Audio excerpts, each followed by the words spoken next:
sitting comfortably at the apex of the galactic food chain, the Zarthi, 8 feet of armored chitin, razor-edged mandibles, and an insatiable appetite for sentient flesh, treated the universe as their personal slaughterhouse. For 10 millennia, harvesting worlds rather than conquering them, they expected nothing but soft, fleeing prey. That unbroken streak of gluttony ended abruptly when they breached the airlock of a rusted human mining station on the ragged edge of the Orion Spur. Anticipating a feast, the boarding party instead ran headlong into a disgruntled engineer armed with a plasma cutter, a hangover, and absolutely nothing left to lose. The deck plates of Outpost 42 Bravo didn't hum, they rattled. It was a subtle, grinding vibration that worked its way up through the soles of your boots and settled in your molars. Augustus hated it. He hated the vibration. He hated the smell of recycled sweat and ozone. And most of all, he hated the bitter, metallic taste of the synthesizer coffee he was currently forcing down his throat. He was 52 years old, 20 pounds overweight, and operating on 3 hours of sleep. His graying hair was plastered to his forehead with grease. "Pressure valve on level 4 is sticking again," he muttered to the empty maintenance corridor, wiping a smudge of black lubricant from his cheek with the back of a calloused hand. Then, the gravity flickered. It wasn't a total failure, just a momentary stomach-dropping lurch, like stepping off a curb you didn't know was there. The coffee in Augustus's cup sloshed upwards, hanging in a perfect muddy sphere for a fraction of a second before gravity slammed back down, splattering the lukewarm liquid across his boots. He didn't curse. He just stared at the stain. The station's central klaxon didn't sound right away. The first indicator that the universe had fundamentally shifted was the change in air pressure. A sharp, painful pop in his right ear, followed by a rushing sound, like wind howling through a cracked window. Then came the smell. It cut through the omnipresent odor of grease and stale air. It was sharp, caustic, like ammonia mixed with the coppery tang of an old, bloody coin. Augustus dropped his mug. It shattered against the grated floor. Down the long, dimly lit corridor, the heavy blast doors of Sector 3 didn't just open. They buckled inward. The reinforced plasteel shrieked, a sound that made Augustus's teeth ache before the metal tore like wet paper. Through the jagged opening stepped something that defied the sterile geometry of the station. It was massive, easily brushing the 8-foot ceiling. Bipedal, but hunched, covered in overlapping plates of dark, iridescent carapace. It didn't wear a spacesuit. It didn't need one. Augustus froze. His breath caught in his throat. He pressed his back against the cold metal of the pipe-lined wall, slipping into the shadows of a recessed maintenance alcove. A second creature stepped through the breach, then a third. They moved with an awful, jittery grace. Their jointed legs clicked against the metal grates. Click-clack. Click-clack. A sound like a dog's nails on hardwood, but heavy, rhythmic, and purposeful. From the far end of the corridor, Miller appeared. Miller was a kid, fresh out of the Earth orbit training rings, carrying a datapad and a box of spare fuses. He stopped, staring at the intruders. "Hey," Miller said, his voice cracking. "You can't be down here. This is restricted." The lead creature didn't raise a weapon. It didn't issue a warning. It just crossed the 50 feet between them in a blur of terrifying, segmented motion. Augustus squeezed his eyes shut, but he couldn't stop hearing it. The wet, tearing sound. The heavy thud of Miller's datapad hitting the floor. The wet gargle that lasted only a second before being cut short by a sickening crunch. When Augustus opened his eyes, the creature was holding what was left of Miller. It was casually stripping flesh from bone with a set of mandibles that snapped open and shut with the force of industrial shears. Blood, bright, red and hot, pooled on the grating, dripping down into the sublevels below. The alien let out a low, clicking trill. It was a sound of satisfaction. The others joined in. They weren't soldiers securing a beachhead. They were wolves in a sheep pen. Augustus's stomach heaved. He swallowed hard, tasting bile. He wasn't a soldier. He was a Class 4 mechanic who specialized in repairing atmospheric scrubbers. His hands were shaking so badly he had to press them flat against his thighs to stop the trembling. "Run!" his brain screamed. Just run. But his legs felt like lead. He looked at Miller's severed hand lying a few feet away, the fingers still twitching slightly in a post-mortem spasm. He looked at the monsters, licking human blood from their chitinous plating. Fear was a cold block of ice in his chest. But as the lid creature carelessly tossed Miller's torso aside like a discarded wrapper, something else sparked beneath the ice. It wasn't bravery, it was a deep, ugly, visceral wave of disgust. And beneath that, a rising tide of stubborn, territorial anger. This was his station. It was a shithole, but it was his shithole. And he still had 20 minutes left on his shift. Augustus reached into his heavy utility belt. His fingers bypassed the diagnostic scanner and wrapped around the handle of a Mark IV heavy-duty plasma cutter. It was basically a blowtorch designed to slice through starship armor. It weighed 15 pounds. He thumbed the safety off.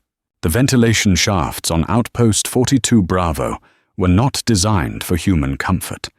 They were narrow, choked with a decade of accumulated dust, and smelled faintly of burning insulation. Augustus dragged himself through the cramped space on his elbows and knees, his breath harsh and rasping in the confined dark. Every few feet, he had to stop and listen. Below him, the station was being dismantled. He could hear the screams. They were distant at first, echoing through the ductwork, but they were growing closer. The Zarthi, he didn't know their name, just thought of them as the Roaches, were systematic. They were sweeping the habitation ring, kicking in doors, pulling miners from under their bunks. They weren't taking prisoners. Augustus wiped sweat from his eyes, leaving a streak of grime across his forehead. His knees ached. His back was locked in a tight spasm. He was terrified. A low, constant vibration of panic humming just beneath his skin. He wanted to curl up in the dark and wait for it to be over, but he couldn't. If he stayed still, they would find him. They hunted by smell, by heat, by the panicked thumping of human hearts. He had seen one rip a bulkhead off its hinges just to get to a guy hiding in a locker. He needed to get to the main ore processing bay. It was a massive cavern of heavy machinery, crushing rollers and automated loaders. It was noisy, hot, and dangerous. The perfect place to hide, or the perfect place to make a stand. He reached a grate overlooking Sector 4's junction. He peered through the dusty slits. One of them was standing directly below him. It was massive. Close up, Augustus could see the intricate, jagged ridges on its carapace. It was breathing heavily, a wet, hissing sound. One of its lower arms was missing, torn off at the joint, leaking a thick, blue-green fluid that hissed when it hit the metal deck. Someone had fought back, probably security, before they were overwhelmed. The creature was holding a torn piece of a human hazard suit to its mandibles, sniffing it. Tracking. Augustus held his breath. His lungs burned. A drop of sweat gathered at the tip of his nose. He prayed it wouldn't fall. The creature's head snapped up. It looked directly at the vent.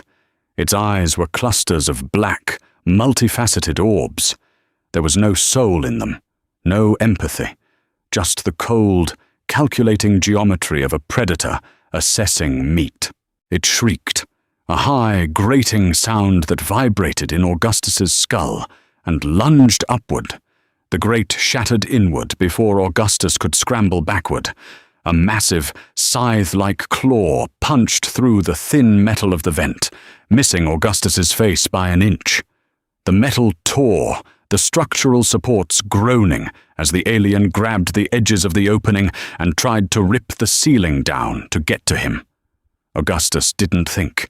Instinct, raw and unpolished, took over. He couldn't retreat. The vent was too narrow to turn around quickly. He was trapped.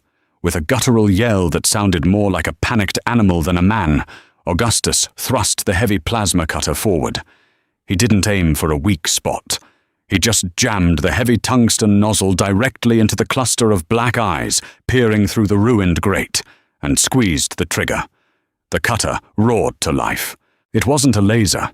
It was a concentrated jet of superheated plasma, burning at roughly 4,000 degrees.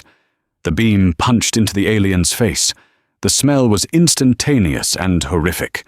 Burning chitin, boiling fluid, and a sickeningly sweet odor like roasting pork.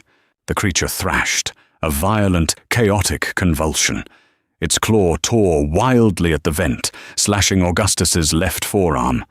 The heavy fabric of his coveralls parted instantly, and he felt a line of hot fire race from his elbow to his wrist. Augustus screamed, but he didn't let go of the trigger.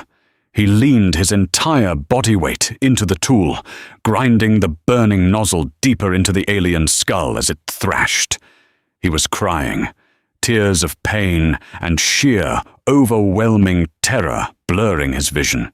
"Die! Just fucking die!" he sobbed, his voice hoarse. The creature gave one final violent shudder that nearly knocked Augustus backward, then collapsed. Its massive bulk hit the floor below with a resounding crash. The plasma cutter clicked empty, the safety override shutting it down to prevent the battery from melting. Augustus collapsed onto his stomach, gasping for air. His arm was bleeding sluggishly, the cut deep but missing the main artery. He looked down through the mangled vent. The alien lay motionless. Its head was a charred, smoking ruin. Augustus didn't feel victorious. He didn't feel like a hero. He felt sick. He rolled onto his side, violently vomiting the bitter synthesizer coffee onto the dusty floor of the vent. His hands were shaking so hard he couldn't unclip his med patch. He was just a mechanic, and he had just killed an apex predator with a glorified blowtorch. He spat the sour taste from his mouth, ripped a strip of fabric from his pant leg with his teeth, and wrapped it tightly around his bleeding arm. The pain sharpened his focus. The roaches thought they were hunting soft, helpless prey. They didn't understand humans. They didn't understand that humans were just animals that had learned to build tools. And when an animal is cornered, it bites back. Augustus grabbed the heavy plasma cutter. He needed to find a charging port, and he needed to get to the processing bay. The air in the ore processing bay was thick with rock dust and the heavy metallic stench of industrial lubricants. The cavernous room was a labyrinth of conveyor belts, towering crushers and smelting vats. It was deafeningly loud, the ambient hum of the idle machinery providing a bass-heavy white noise that masked the sounds of the dying station. Augustus dropped from a lower ventilation shaft, landing heavily on a catwalk. His boots slipped on a patch of oil, and he went down hard on one knee, stifling a groan. His arm throbbed a relentless, rhythmic pulse of pain. "Don't move." The voice was rough, trembling slightly. Augustus froze. From behind a stack of steel I-beams stepped Sarah. She drove the heavy loaders down in the deep shafts. She was covered in grey dust, her coveralls torn, holding a high-tension rivet gun aimed squarely at Augustus's chest. Next to her was David, a pale, terrified kid from the hydroponics bay, clutching a heavy fire axe like a baseball bat. Augustus slowly raised his good hand. "Sarah, it's Augustus. From maintenance." Sarah squinted through the gloom. She lowered the rivet gun slightly, her shoulders sagging. "Jesus, Artie, I almost put a 3-inch steel bolt through your lung." Augustus stood up, wincing. Glad you didn't? You two the only ones down here?" "There were 5 of us," David said, his voice hollow. He stared at the floor. 3 tried to make a run for the escape pods in Sector 2. Those things dropped from the ceiling. They didn't even scream long. "They're coming here," Sarah said, her voice tight with suppressed panic. "They're clearing the station block by block. They're herding us. They know this is the last place with heavy blast doors." Augustus looked around the massive bay. "Good." Sarah stared at him. "Good. Artie, we have a rivet gun, an axe, and whatever the hell you're holding. They have armor we can't dent. They have chitin," Augustus corrected, limping toward the main control console overlooking the bay. "It's tough, yeah, but it's biological. It has limits." He slammed his plasma cutter onto the console and began typing rapidly on the grimy keyboard. "What are you doing?" David asked, stepping closer. "They think we're prey," Augustus said, his voice devoid of emotion. It was the flat, dead tone of a man focusing entirely on a mechanical problem. Prey runs, prey hides, prey gets cornered and waits to be eaten. He pulled up the schematic for the bay's primary rock crushers. These were machines designed to take boulders the size of transport shuttles and grind them into gravel. "We're not prey," Augustus continued, rerouting the safety protocols. "We're apex predators who got lazy because we invented air conditioning and grocery stores. They breached our house. They killed our people." He looked up, meeting Sarah's eyes. "So, we're going to remind them why the rest of the galaxy left us alone." Sarah's grip tightened on the rivet gun. A grim, hard light sparked in her eyes. "Tell me what to do. David." Augustus pointed to a narrow catwalk above the main entrance. "Get up there. When they come through the door, you drop the emergency fire suppression foam. Not the water, the chemical foam. It's sticky. It'll blind them and slow them down." David nodded, swallowing hard, and scrambled up the ladder. "Sarah," Augustus pointed to the main conveyor belt leading into the primary crusher. "I need you in the loader. Hide it behind the smelting vats. When I give the signal, you drive that heavy tread bastard right into their flank and push as many of them as you can onto the belt." "And you?" she asked. Augustus patted the control console. "I'm the bait. I'm going to turn on the lights, make some noise, and invite them in." 10 minutes later, the heavy blast doors of the processing bay shuddered. A heavy thud echoed through the cavernous room. Then another. The metal groaned. Augustus stood in the center of the room, directly in front of the main conveyor belt. He had a wrench in his good hand. The plasma cutter was charging on the console behind him. He felt naked. He felt small. With a deafening screech of tearing metal, the blast doors blew inward. 5 of them stepped through. The leader was larger than the others, its carapace marked with old scars. It clicked its mandibles, a terrifying rhythmic sound. It saw Augustus standing alone in the open. It didn't rush. It walked slowly, savoring the moment. It spread its arms, letting out a hissing trill that translated universally as a laugh. It saw soft, cornered meat. Augustus didn't run. He gripped the wrench, his knuckles white. He looked at the alien leader and spat a wad of bloody saliva onto the metal deck. "Come on, you ugly son of a bitch," Augustus whispered. The leader shrieked and charged, the other 4 following in a terrifying rush of clattering legs and snapping claws. "David, now!" Augustus yelled. From the catwalk above, a deluge of thick, expanding yellow foam dropped like an avalanche. It hit the 3 rear aliens directly, coating their eyes, their joints, and their breathing spiracles. They thrashed wildly, slipping on the slick metal deck, shrieking in confusion as the chemical foam rapidly expanded and hardened. The leader and 1 other broke through the foam, sliding, disoriented, but still charging Augustus. Augustus hit the red emergency override button on the console beside him. The processing bay erupted. The massive rock crushers roared to life with a sound like a localized earthquake.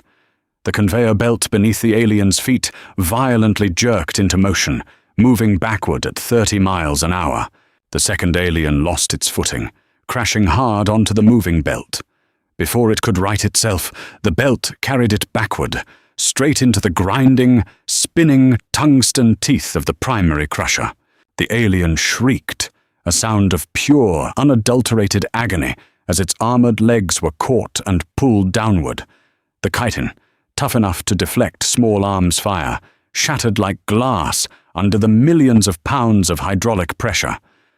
Green blood sprayed the catwalks as the machine pulled the creature in, grinding it down into biological gravel. The leader managed to jump clear of the belt, landing on the solid deck mere feet from Augustus. It raised its scythe-like arm, ready to decapitate the human. "Sarah!" Augustus screamed, diving to the floor. From behind the smelting vats, the 50-ton industrial loader roared. Sarah didn't use the horn. She slammed the throttle forward. The massive, steel-plated bucket of the loader slammed into the alien leader's side with the force of a freight train. Ribs cracked like gunshots. The alien was thrown through the air, crashing into a reinforced steel support beam. It slumped to the floor, broken, hissing in pain, dark fluid leaking from its mandibles. Augustus stood up slowly. He picked up his fully charged plasma cutter. He walked over to the crippled alien leader. The creature looked up at him. For the first time, in its multifaceted black eyes, Augustus saw something other than hunger. He saw fear. The predator suddenly realized it wasn't in a slaughterhouse. It was in a cage, and it was trapped inside with a species that built machines specifically designed to break mountains. Augustus aimed the plasma cutter at the creature's chest. "Clocking out," Augustus said, and pulled the trigger. The primary rock crusher took exactly 4 minutes to spool down. The grinding rumble faded into a heavy mechanical hum, then settled into a series of metallic ticks as the massive tungsten gears cooled. With the deafening noise gone, the silence in the processing bay felt violently heavy. Augustus lowered the plasma cutter. The tip was glowing a dull, angry orange. The heat radiating from it warmed the sweat drying on his face. He looked down at the alien leader. The hole in its chest was perfectly round, the edges cauterized flat by the intense heat of the plasma. Blackened fluid bubbled sluggishly from the wound, smelling like burning plastic and burnt sugar. It didn't look like an invincible apex predator anymore. Stripped of its terrifying momentum, lying broken in a pool of industrial runoff, it just looked like a dead, oversized insect. Augustus's knees gave out. He didn't collapse gracefully. He hit the grating hard, the impact jarring his injured arm. The heavy plasma cutter clattered away from him. He pressed his face against the cold steel of the deck, dragging in ragged, wheezing breaths.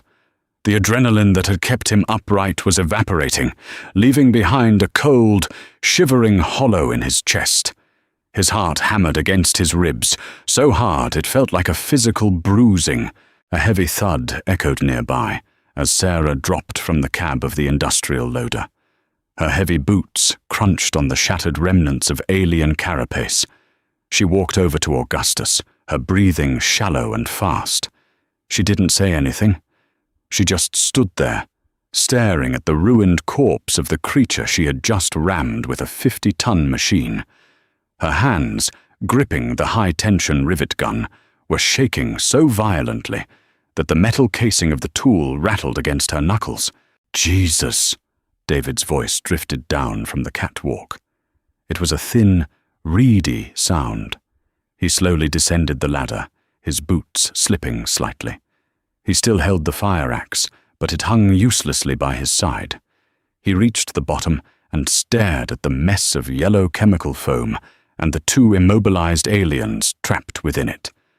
They were dead, suffocated, as the foam expanded into their spiracles and hardened like concrete. David vomited. He bent over, retching dryly onto the floor, clutching his stomach. "Breathe, kid," Augustus rasped, not lifting his head from the deck. "In through the nose, out through the mouth. Don't look at the gore." Sarah finally moved. She walked to the console, grabbed a dirty rag meant for wiping grease, and tossed it to Augustus. "Wrap your arm better. You're leaking everywhere." Augustus pushed himself up into a sitting position, gritting his teeth against the fresh wave of pain from his left arm. He took the rag, peeling away the improvised blood-soaked tourniquet he had applied earlier, and wrapped the thick, greasy cloth tightly around the burn and slash. "They bled," Sarah said, her voice flat. She prodded the alien leader's severed leg with the toe of her boot. "I didn't think they would bleed. They looked like, I don't know, like machines." "Everything bleeds," Augustus muttered, tying off the rag with his teeth and his right hand. "If it eats, it bleeds." "So what now?" David asked, wiping his mouth with the back of a trembling hand. He looked around the cavernous bay, as if expecting shadows to detach themselves from the walls. "We hide. We weld the doors shut." "They'll cut through the doors," Augustus said. He grabbed the console to pull himself to his feet. Every muscle in his back protested. They tore through Sector 3's blast shields like they were made of tin foil. "They know we're here. They know we killed a pack. They won't send 5 next time. They'll send 50. He limped over to the secondary diagnostic terminal, wiping a smudge of dried blood off the screen. He tapped a few keys. The screen flickered, showing a schematic of Outpost 42 Bravo. Entire sections were blinking red.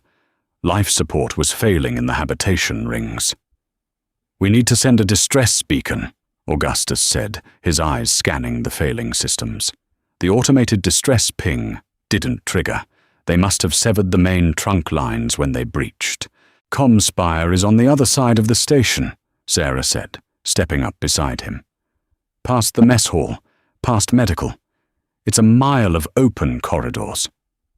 "We don't use the corridors," Augustus replied. "We use the maintenance arteries, the coolant tunnels. They're narrow, too narrow for them to walk upright. And they're freezing. It might mask our heat signatures." David stared at them, his eyes wide. "You want to crawl through a mile of freezing pipes in the dark, while those things are out there?" "I want to live, David," Augustus said, turning to face the kid. His voice wasn't unkind, but it was devoid of comfort. He couldn't afford to coddle him. "Nobody is coming for us unless we scream for help. The company won't notice we're gone until the next ore shipment misses its window in 3 weeks. By then we'll just be bones." Augustus picked up the plasma cutter. The battery indicator blinked a sullen yellow. 70%. "Grab the heavy bolt cutters from the tool rack," Augustus told Sarah. "David, keep the axe. Don't swing it. Use the spike on the back. It concentrates the force. Might crack their shells if you hit them hard enough." Sarah slung the rivet gun over her shoulder and grabbed the heavy steel cutters. They were massive, intended for snipping industrial cables.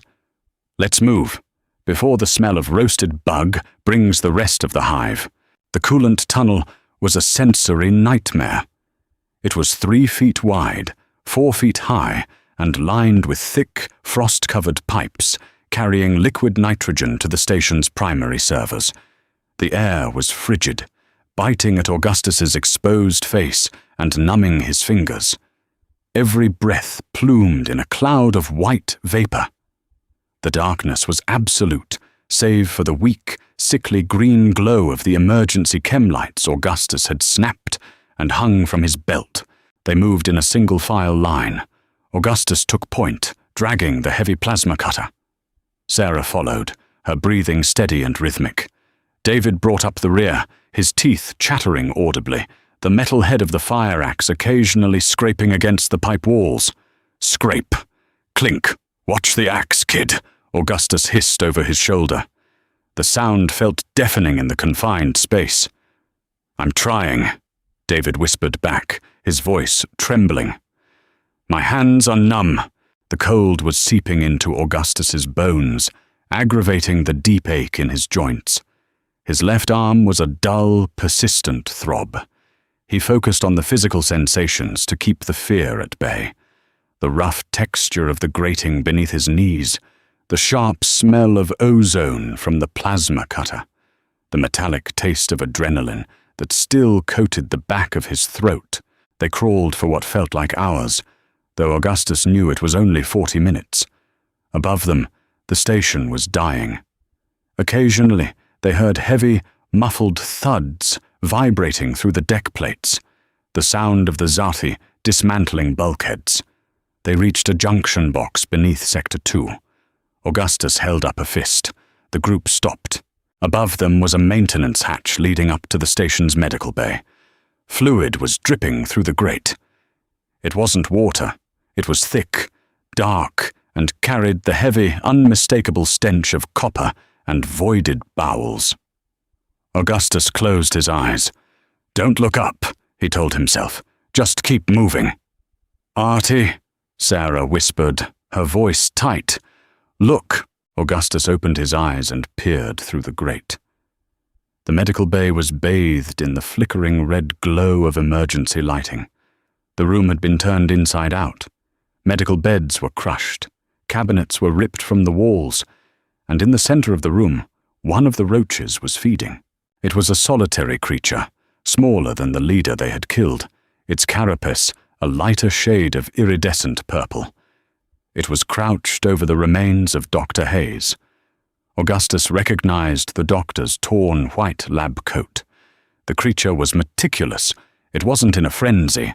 It was carefully using its razor-sharp secondary appendages to strip meat from the bone, eating with a horrifying, delicate precision. Click, snap, slurp.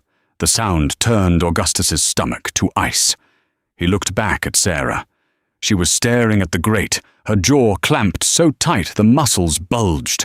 David was behind her, his eyes squeezed shut, his hands clamped over his ears. They had to go through the med bay. The coolant tunnel ended here. The next segment was collapsed from a structural fault 3 years ago that the company had never paid to fix. Augustus checked the plasma cutter. He couldn't use it. The flash and the noise would echo down the corridors and bring the swarm. They needed to be quiet.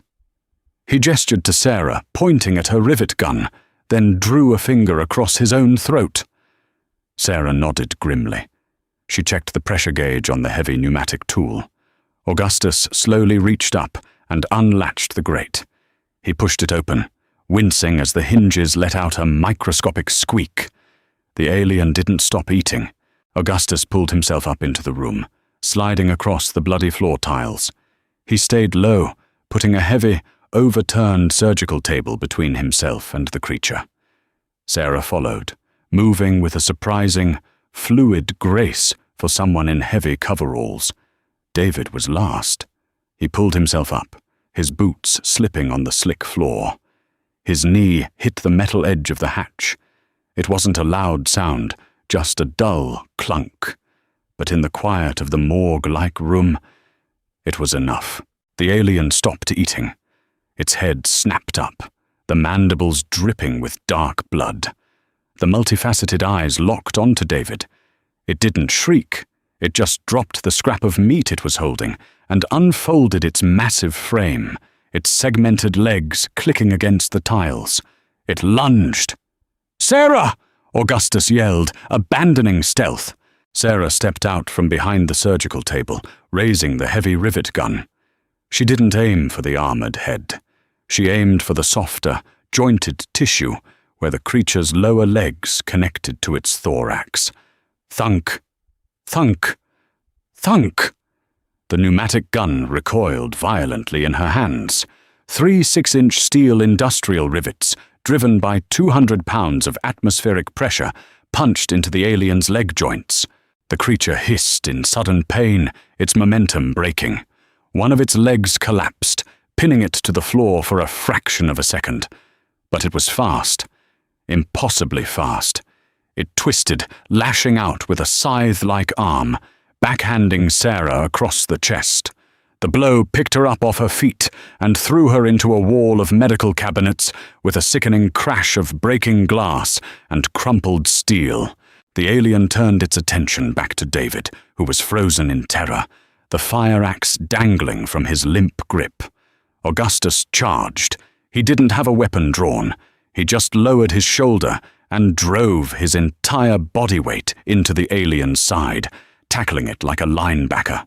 It was like hitting a brick wall. Augustus bounced off the hard carapace, pain exploding in his injured arm, but the sheer unexpected force of the impact knocked the creature off balance, driving it onto its wounded leg. "Hit it, kid!" Augustus roared from the floor, scrambling backward to reach his fallen plasma cutter. "Hit it!" David snapped out of his paralysis. He gripped the fire axe with both hands, let out a raw, terrified scream, and swung. He didn't use the blade. He remembered Augustus's advice. He spun the axe in his grip, bringing the heavy, steel spike down with every ounce of panicked strength he possessed.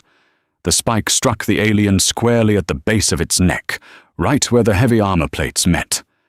There was a loud, cracking sound, like a thick pane of ice shattering. The spike punched through the chitin and buried itself deep into the creature's nervous system. The alien let out a bubbling, static-like hiss. Its limbs went rigid, vibrating violently for 3 seconds before the massive body collapsed onto the tiles, dead. David stood over it, chest heaving, his hands still gripping the handle of the embedded axe. He looked at Augustus, his face pale and spattered with blue alien blood. "I hit it," David whispered. "You hit it," Augustus agreed, groaning as he pushed himself up. He rushed over to the crushed cabinets. Sarah was coughing, spitting a mouthful of blood onto the floor. She gripped Augustus's offered arm and let him pull her to her feet. She clutched her ribs, wincing. "Ribs?" Augustus asked.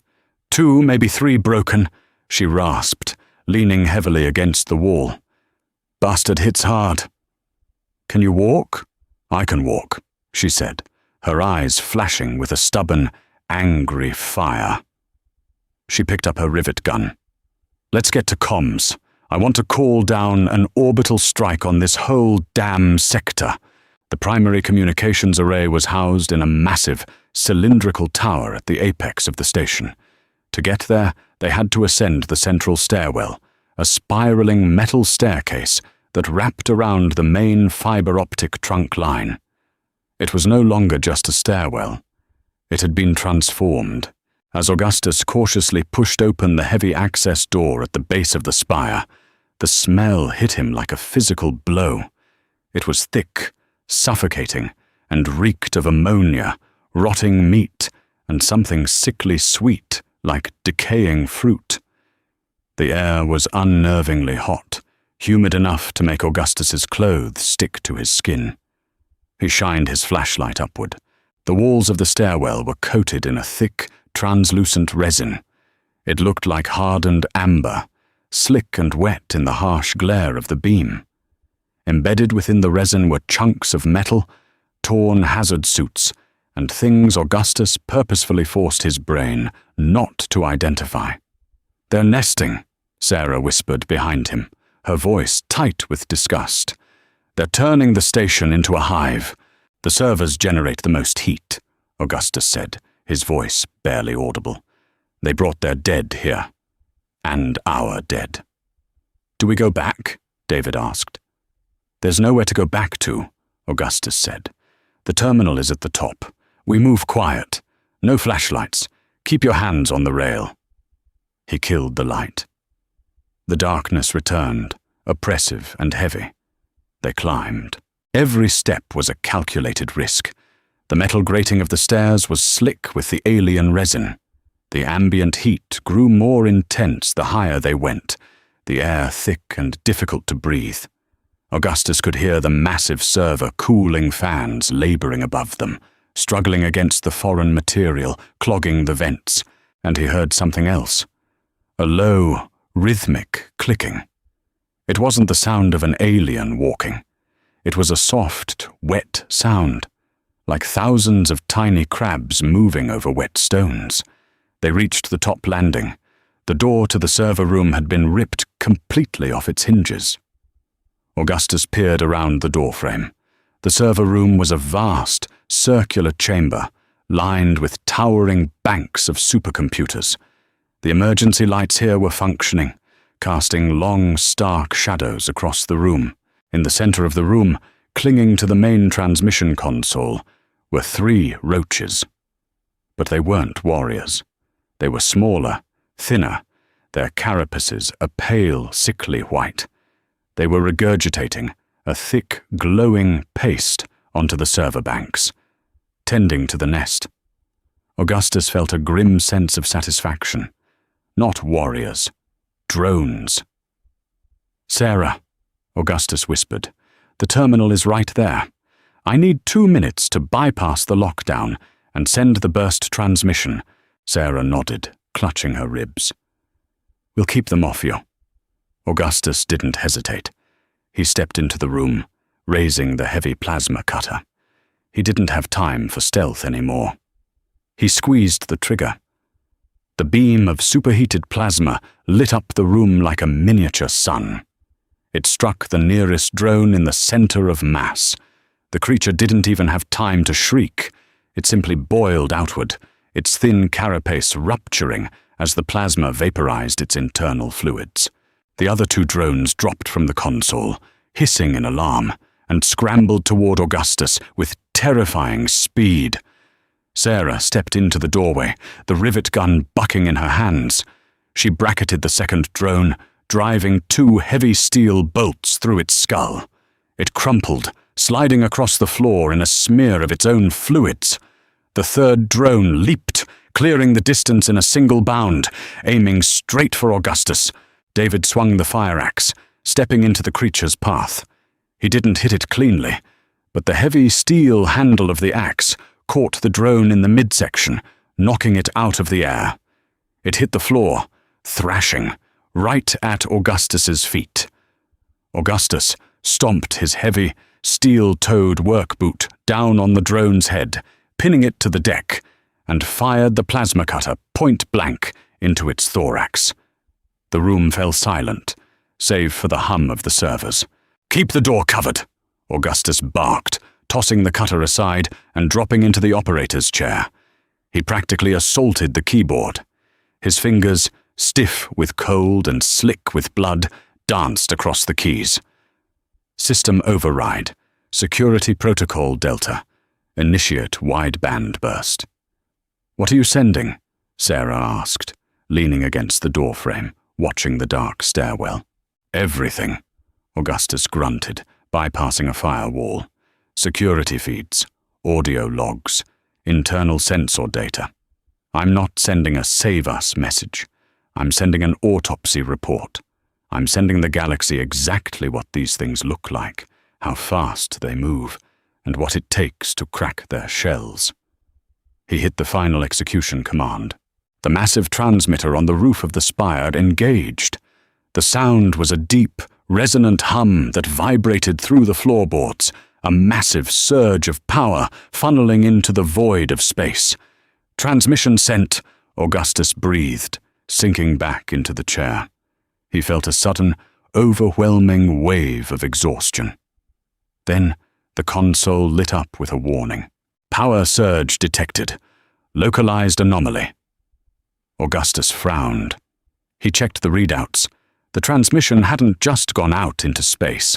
The massive spike in electromagnetic energy had rippled through the station's internal grid. Below them, deep in the bowels of the station, the clicking started. It wasn't a soft, wet sound anymore. It was a deafening, metallic wave of noise, thousands of armored legs striking to metal, a chorus of furious alien shrieks echoing up the massive shaft of the stairwell. The transmission had acted like a dinner bell. It had woken the entire hive. Sarah looked down the dark stairwell, her face pale. She gripped her rivet gun, checking the pressure gauge. It was almost empty. "Artie," she said, her voice eerily calm. "They're coming." Augustus stood up. He picked up his plasma cutter. The battery light was blinking red. 5%. He looked at David, who was gripping the bloody axe, crying silently. He looked at Sarah, bleeding and broken, but standing tall. "I know," Augustus said. He walked over to the doorway and looked down into the dark. "Let 'em come." The sound didn't build. It arrived all at once, a tidal wave of chitin dragging against corrugated steel. It was the sound of 1,000 scythes dragging across a chalkboard, amplified through the hollow acoustics of the central stairwell. "Help me push," Augustus grunted, his voice cracking. He had his good shoulder pressed against a towering 8-foot server rack. Sarah shoved her rivet gun into its holster and threw her weight beside him. David dropped the axe and pushed. The metal feet of the server rack shrieked against the deck plates, a terrible high-pitched scrape that set Augustus's teeth on edge. They shoved it horizontally across the torn doorframe, creating a makeshift barricade of solid steel and dense electronics. "Another one!" Sarah gasped, clutching her ribs as a fresh wave of agony washed over her pale face. They dragged a second rack, wedging it behind the first. Then a third. It formed a V-shaped wedge against the entrance. The comm spire was a dead end. There were no other doors, no ventilation shafts large enough for a person, just the reinforced plasteel observation window overlooking the void of space and the howling stairwell below. Augustus slumped against the server bank. His left arm was completely numb now, a heavy, dead weight hanging at his side. He looked at the plasma cutter in his right hand. The battery indicator was a solid, unblinking red. The nozzle was charred white from the heat. Clack, clack, hiss. The first of the swarm reached the landing. Through the gaps in the server racks, Augustus saw movement in the dark. It wasn't individual creatures anymore. It was a shifting, undulating mass of iridescent armor and snapping mandibles. The smell of ammonia and rotting meat poured into the room, thick enough to taste. A heavy, scythe-like claw punched through a gap between two servers. It blindly grasped at the air, the serrated edge sparking against the metal casing. Sarah drew her rivet gun. She placed the heavy pneumatic muzzle directly against the joint of the intruding claw and pulled the trigger. Thunk! The claw jerked back, a spray of dark, viscous fluid splattering across the server fans. An enraged shriek echoed from the stairwell. Then the barricade moved. It wasn't a subtle shift. The entire wall of heavy steel and electronics groaned and bowed inward under the collective crushing weight of the swarm, pushing against it from the other side. The metal screamed. Bolts popped from the floor mounts, ricocheting around the room like stray bullets. "They're going to breach!" David yelled. His voice was a raw, terrified pitch. He had picked up the fire axe again, holding it with both hands, his knuckles bone white. "Keep them back!" Augustus roared. A gap opened near the top of the barricade as one of the server racks tilted.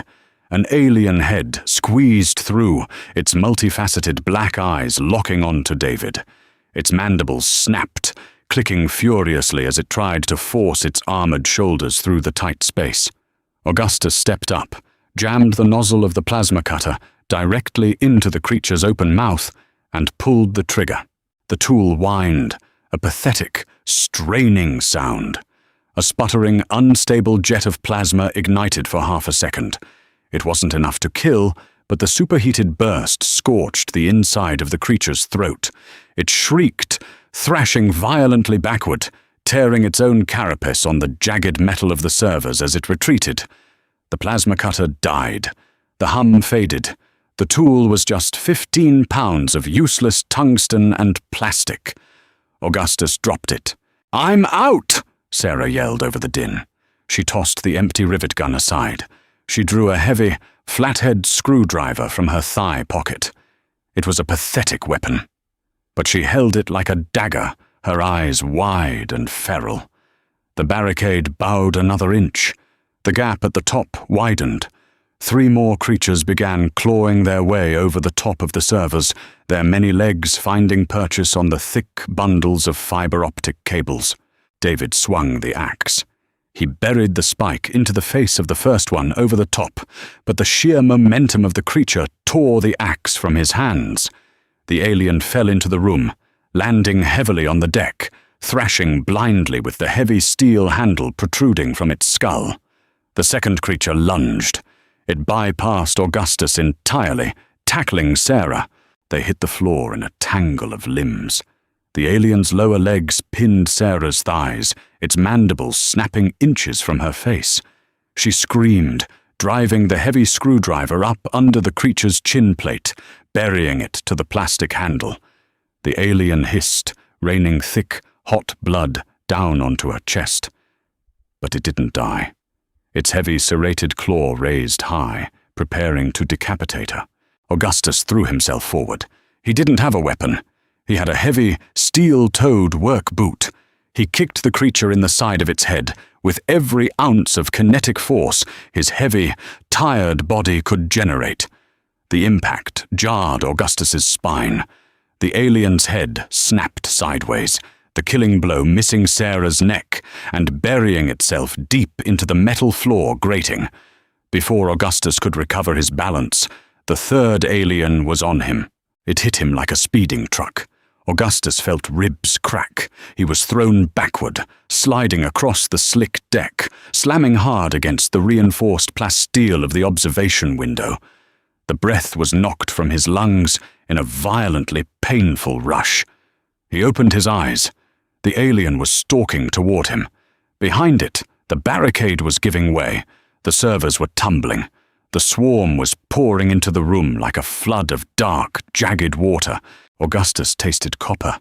His vision swam. He was 52. He was a mechanic. He was tired. But as he looked at the invincible, apex predator standing over him, preparing to feast, he didn't feel despair. He felt an icy, crystalline clarity. The anger was gone, replaced by a cold, spiteful realization. "You want the station?" Augustus thought, spitting a mouthful of blood onto his own chest. "You can have it." "David!" Augustus screamed. His voice was a ragged, tearing sound that scraped his throat raw. "The anchor cables! Tie off!" David, frozen against the far wall, snapped his head toward Augustus. The comm spire was designed to withstand orbital microdebris and severe atmospheric storms. The heavy structural pillars running vertically through the room were fitted with massive steel safety anchors. Hanging from the walls were coils of thick, braided emergency tethering cable, designed to keep mechanics from blowing away during exterior hull repairs. "Do it!" Augustus roared, kicking the approaching alien in its injured leg. David lunged for the wall. He grabbed a coil of heavy cable, tossing one end to Sarah, who was frantically pushing the dead alien off her chest. Augustus didn't wait. He grabbed the dying plasma cutter from the floor where it had fallen. The battery was dead, but the thermal core was still reading 4,000 degrees. The safety housing was meant to contain that heat, but every machine had a breaking point. Every machine could be turned into a bomb if you bypassed the regulators. The alien standing over Augustus screeched, raising both of its scythe-like arms. Augustus rolled sideways as the blade slammed into the plasteel window, where his head had been a fraction of a second before. The reinforced glass held, but a deep, white spiderweb fracture appeared at the point of impact. Augustus popped the maintenance hatch on the side of the plasma cutter with his thumb. He found the thermal regulator chip, a small black square of silicon, and jammed his thumb into the circuitry, physically snapping the board. The tool immediately began to hum, a high-pitched, terrifying whine that vibrated in Augustus's dental work. The casing grew instantly hot, blistering the palm of his hand. "Augustus!" Sarah yelled. She was secured to a pillar, holding a loop of cable out to him. Augustus threw the overloading plasma cutter as hard as he could. He didn't aim for the alien. He aimed for the spiderweb fracture on the plasteel window. The heavy tool struck the weakened glass.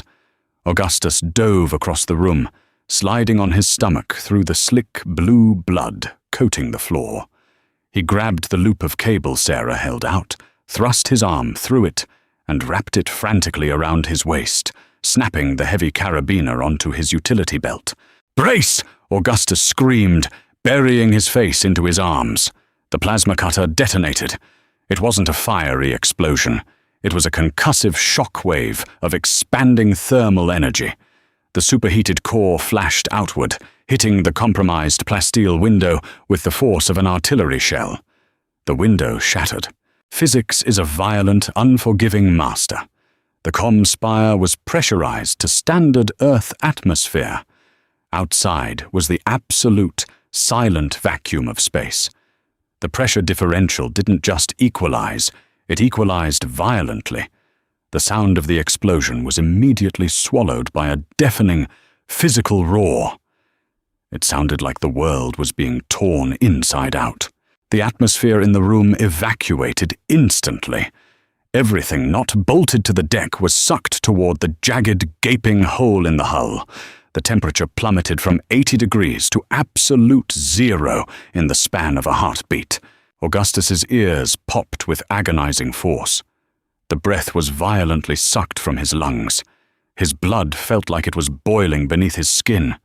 The heavy tether cable snapped taut around his waist, jerking him violently backward. His ribs ground together, and he let out a silent scream, the sound stolen by the vacuum. He opened his eyes, squinting against the blinding freeze. The swarm was helpless. 10 millennia of evolutionary perfection. Razor-sharp claws, impenetrable carapace, lightning-fast reflexes. None of it mattered. They were just mass, caught in the grip of a localized hurricane. The aliens were lifted off their feet. They shrieked, but there was no air to carry the sound. Their segmented legs thrashed wildly, their claws scraping useless sparks against the metal deck as they desperately tried to anchor themselves. It was futile. Dozens of them, a tangled mass of armored bodies, were sucked through the shattered window. They tumbled out into the black, silent void of space. Augustus watched as the alien that had nearly decapitated Sarah was dragged backward, its mandibles snapping silently in panic before it vanished into the dark. The heavier server racks, previously blocking the door, were dragged across the room, smashing into the walls and tumbling out into the void, taking more of the swarm with them. Augustus couldn't breathe. His vision was tunneling, the edges bleeding into static. The cold was a physical agony, freezing the sweat on his face into a layer of frost. He looked over at Sarah and David. They were suspended by their tethers, floating horizontally toward the breach, their bodies rigid, their eyes bulging. They had maybe 15 seconds before hypoxia shut their brains down completely. Augustus dug his fingers into the metal floor grating.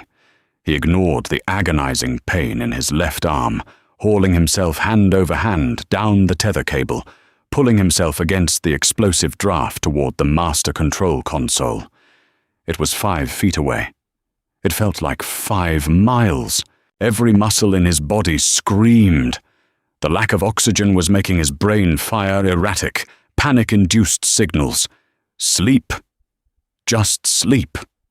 Let go. He reached the console.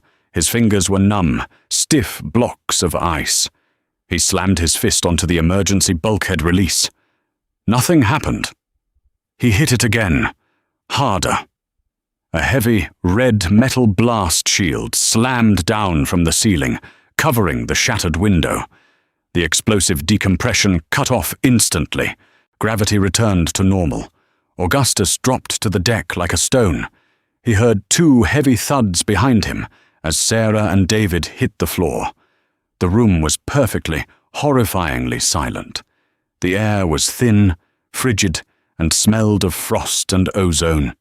But the life support scrubbers immediately kicked in, pumping fresh oxygen through the emergency vents. Augustus lay on his back, staring at the ceiling. He took a breath. It felt like inhaling broken glass, but it was air. He took another. He didn't move. He didn't think he could ever move again. He rolled his head to the side. Sarah was curled in a fetal position, shivering violently, gasping for air. David was on his hands and knees, throwing up dry, heaving sobs. The doorway to the stairwell was clear. The server racks were gone. The swarm was gone. Only silence remained. Augustus closed his eyes and let the darkness take him. Captain Miller of the United Systems frigate Kodiak stepped off the heavily armored dropship and onto the main docking ring of Outpost 42 Bravo. He was flanked by 12 heavily armed corporate marines, their magnetic boots locking onto the deck plates with a rhythmic, imposing clack. They had their pulse rifles raised. They were sweeping for targets. "Atmosphere is stable, sir," the lead marine, a massive man named Griggs, reported over the comms. "But it smells like a slaughterhouse." Miller grimaced. The data burst they had received from the station 48 hours ago had been a nightmare. Full biological breach, unknown hostile organisms. The footage of the creatures tearing through bulkheads had made veterans on the Kodiak sick to their stomachs. Command had sent them in for a cleanup operation. Bomb the station from orbit, then send the Marines in to retrieve the black box. They didn't expect to find survivors. "Keep tight," Miller ordered, stepping over a torn piece of hazard plating. "Sweep the hab rings. Then we move to the comm spire. That's where the transmission originated." The journey through the station was a silent tour of hell. They found the frozen, hardened yellow chemical foam in the processing bay, containing 2 massive, suffocated insectoid horrors. They found the crushed remains of another in the primary rock grinder. "Sir," Griggs muttered, staring at the industrial machinery. Did the miners do this?" "Looks like it," Miller said, a profound sense of unease settling in his gut. These weren't soldiers. They were blue-collar contractors. They reached the central stairwell. The Marine squad stopped dead in their tracks. The walls were coated in hardened resin, but the floor was a graveyard. The explosive decompression had sucked hundreds of the creatures out into space, but the sudden slamming of the blast shield had caught dozens more in the doorway, cutting them in half. The heavy blast doors at the bottom of the stairwell were sealed shut, welded from the inside with thick, crude beads of plasma. The hive was trapped down below. Dead or dormant, Miller didn't know. "Cut through the door to the spire," Miller ordered. Sparks flew as the Marines used breaching torches on the heavy door of the comm spire. It fell away with a heavy clang. Miller stepped into the freezing room. The emergency lights cast long, harsh shadows. The room was stripped bare. Deep score marks gouged the floor, and huddled in the center of the room, wrapped in thermal emergency blankets they had pulled from a wall locker, were 3 humans. They were covered in grease, dirt, and dried blue blood. They looked like corpses that had decided to sit up. Augustus slowly lifted his head. His left arm was strapped tight to his chest with duct tape and rags. His face was pale, his eyes sunken and bruised, carrying a 1,000-yard stare that made Miller instinctively take a half-step back. Beside him, Sarah had a heavy metal pipe resting across her lap. David was asleep, or unconscious, his head resting on Sarah's shoulder. Miller lowered his rifle. Are you the ones who sent the burst?" Augustus stared at the heavily armored captain. He looked at the pristine, shiny pulse rifles. He looked at the pristine, clean combat boots. "Yeah," Augustus rasped. His voice sounded like gravel grinding in a concrete mixer. "I'm Captain Miller, USF Kodiak. We're here to secure the station." Miller looked around the ruined room. then back to the mechanic. The telemetry data said there was a massive swarm. Where are they? Augustus slowly raised his good arm and pointed a grimy finger toward the heavy red blast shield covering the shattered window. I vented them, Augustus said simply. Griggs let out a low whistle. You decompressed the room? While you were inside it. Augustus didn't answer the Marine. He kept his eyes locked on Captain Miller. The adrenaline was long gone. The fear was gone. All that was left was a deep, bone-weary irritation. Captain, Augustus said, his voice flat and devoid of any dramatic flair. This station is a property of the Wayland-Yutani mining conglomerate. Miller blinked, taken aback by the sudden shift in tone. Yes, we know. My shift was supposed to end 48 hours ago, Augustus continued, slowly pushing himself up to a seated position, wincing as his ribs protested. He pulled a battered, blood-stained datapad from his belt and tossed it onto the deck. It skittered to a stop at Miller's boots. What's this? Miller asked. That's my timesheet, Augustus said, leaning back against the wall and closing his eyes.